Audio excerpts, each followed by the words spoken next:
ఓం నమో నారాయణాయ. ఓం నమో భగవతే వాసుదేవాయ నమః. అన్ని ఏకాదశులలో అత్యుత్తమమైనది రేపు వచ్చే నిర్జల ఏకాదశి. భీమసేనుడు ఆచరించిన ఈ మహావ్రతం శ్రీ మహావిష్ణు కృపను మనకు ప్రసాదిస్తుంది. భక్తి శ్రద్ధలతో ఈ వ్రతాన్ని ఆచరించిన వారికి పాపక్షయం, పుణ్యప్రాప్తి, విష్ణులోక ప్రాప్తి కలుగుతాయని మన శాస్త్రాలైతే చెబుతున్నాయి.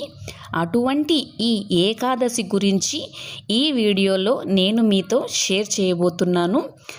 అంటే ఈ వ్రతం గురించి, దీని వెనక గల కథ గురించి, అలాగే దీన్ని ఎలా ఆచరించాలి అనే నియమాలు కూడా అన్నీ ఈ వీడియోలో నేను మీతో షేర్ చేయబోతున్నాను.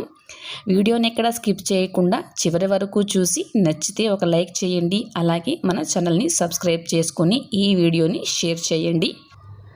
ఈ నిర్జల ఏకాదశిని భీమ ఏకాదశి, అలాగే పాండవ ఏకాదశి అని కూడా పిలుస్తారు.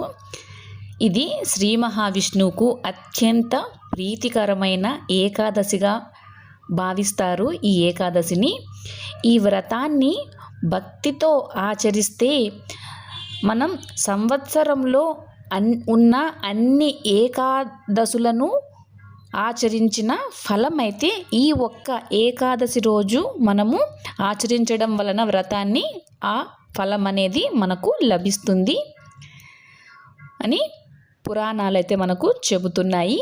అంటే సంవత్సరంలో మిగతా ఏకాదశులు చేయలేకపోయిన వారు ఈ ఒక్క ఏకాదశి వ్రతం చేస్తే మిగతా ఏకాదశులు చేసిన పుణ్యం అనేది మనకు లభిస్తుందని దీని యొక్క పరమార్థం. ఇక ఈ వ్రత విధానం గురించి ఫస్ట్ తెలుసుకుందాం, ఎలా చేయాలి అని.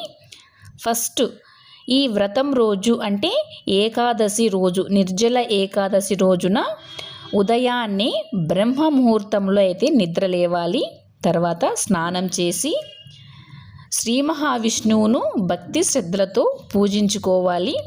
తులసీ దళాలతో శ్రీ మహావిష్ణువుకు అర్చన అయితే మనము చేయాలి. అదేవిధంగా ఓం నమో నారాయణాయ అంటూ జపం అయితే మనము చేసుకోవాలి. విష్ణు సహస్రనామం పారాయణం చేయాలి.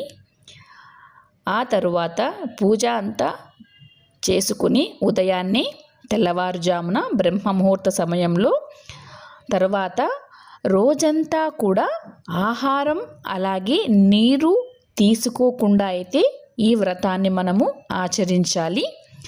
ఇక రాత్రి జాగారం చేసి హరినామ స్మరణ చేయడం అనేది ఈ వ్రతానికి మరింత శ్రేష్టతను చేకూరుస్తుంది.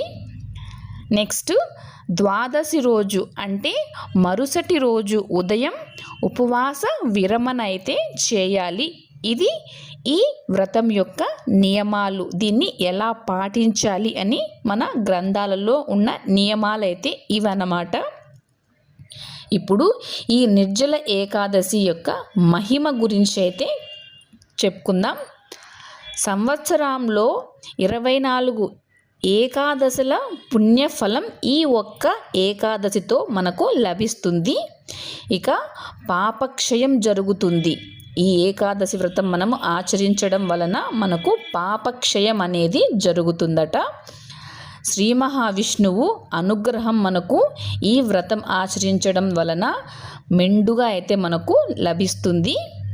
ఇక ఐశ్వర్యం, ఆరోగ్యం, దీర్ఘాయువు ఈ వ్రతం ఆచరించడం వలన మనకు కలుగుతాయి. మోక్ష ప్రాప్తి అయితే కలుగుతుంది అని మన పురాణాలు ఈ వ్రతం గురించి ఈ విధంగా అయితే వివరిస్తున్నాయి. ఇకపోతే మనము ఈ నిర్జల ఏకాదశి వెనక అసలు కథ ఏమిటో మనం ఇప్పుడు తెలుసుకునే ప్రయత్నం అయితే చేద్దాము.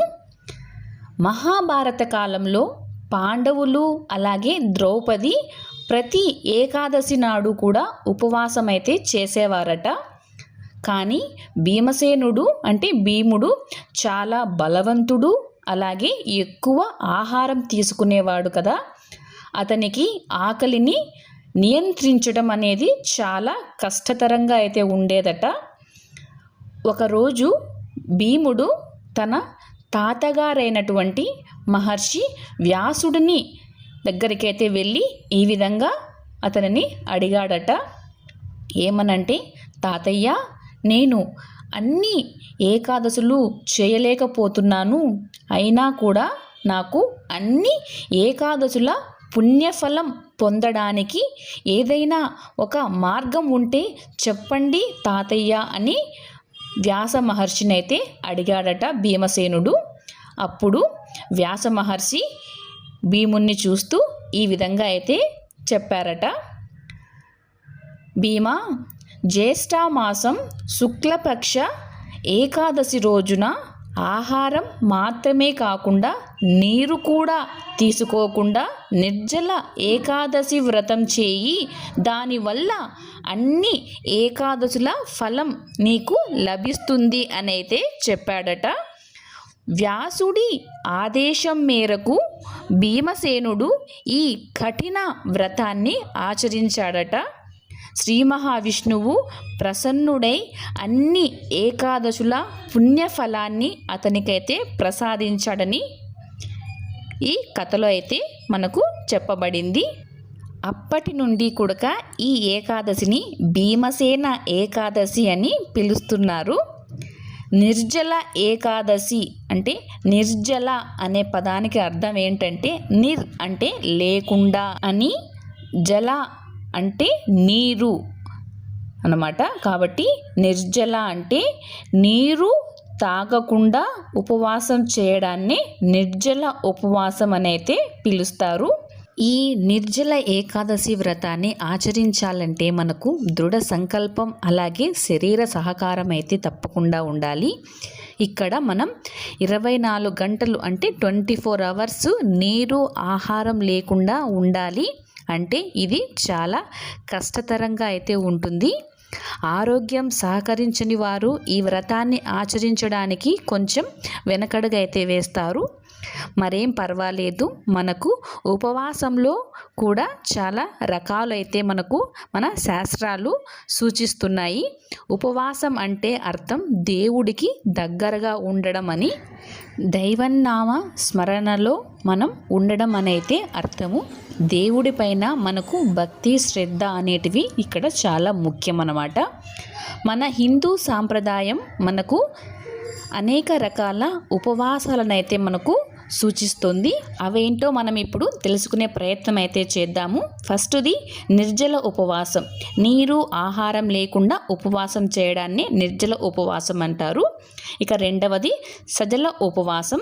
ఆహారం తీసుకోకుండా కేవలం నీరు మాత్రమే తీసుకుంటూ ఉపవాసాన్ని చేయడం. ఇక మూడవది ఫలాహార ఉపవాసం. పండ్లు, పాలు, కొబ్బరి నీరు వంటివి తేలికపాటి పదార్థాలను తీసుకుంటూ ఉపవాసాన్ని ఆచరించడం. ఇక నాలుగవది ఏకభుక్తం అంటే రోజుకు ఒక్క పూట మాత్రమే భోజనం చేస్తూ ఉపవాసాన్ని ఆచరించటం. ఇక ఐదవది నక్తవ్రతం అంటారు. అంటే పగలంతా కూడా ఉపవాసం ఉండి సూర్యాస్తమయం తర్వాత భోజనం చేయడం. ఈ విధంగా కూడా మనము ఉపవాసాన్ని ఆచరించవచ్చును. ఇక ఆరవది అవలాచిత ఉపవాసం. ఎవరైనా ఇచ్చిన ఆహారం మాత్రమే స్వీకరించడం. అంటే స్వయంగా మనం అడగకుండా ఉండడం. ఈ విధంగా కూడా మనం ఉపవాసాన్ని ఆచరించవచ్చు. ఇక ఏడవది పాక్షిక ఉపవాసం. కొన్ని ప్రత్యేక ఆహార పదార్థాలను మాత్రమే వదిలిపెట్టి మిగిలినవి ఆహారం పదార్థాలను తీసుకుంటూ కూడా ఉపవాసాన్ని కొంతమంది ఆచరిస్తారు. ఇవన్నీ ఉపవాస రకాలు. వీటిలో మనకు ఏది చేయగలం అని అనిపిస్తే ఆ ఉపవాస నియమాన్ని పాటించి వ్రతాన్ని అయితే మనము ఆచరించుకోవచ్చు. ఉపవాసం యొక్క ముఖ్య ఉద్దేశం భగవంతుడిని ధ్యానం, మనస్సు నియంత్రణ, ఇంద్రియ నిగ్రహం, శరీర మనసుల పవిత్రత ముఖ్యము. ఉపవాసం అంటే కేవలం ఆకలితో ఉండడం కాదు, భగవంతుడికి దగ్గరగా ఉండడం అనే అర్థము. కాబట్టి రేపు నిర్జల ఏకాదశి రోజు మీకు చేయగలిగిన ఉపవాస నియమాన్ని ఎంచుకుని భక్తి శ్రద్ధలతో ఆ శ్రీ మహావిష్ణువు పూజను ఆచరించి ఆయన కృపకు పాత్రులు అవుతారని ఆశిస్తూ ఓం నమో నారాయణాయ. ఇది ఇవాల్టి వీడియో. మరొక చక్కటి వీడియోతో మళ్ళీ మీ ముందుకు వస్తాను. నేను మీ ప్రశాంతి. Bye bye.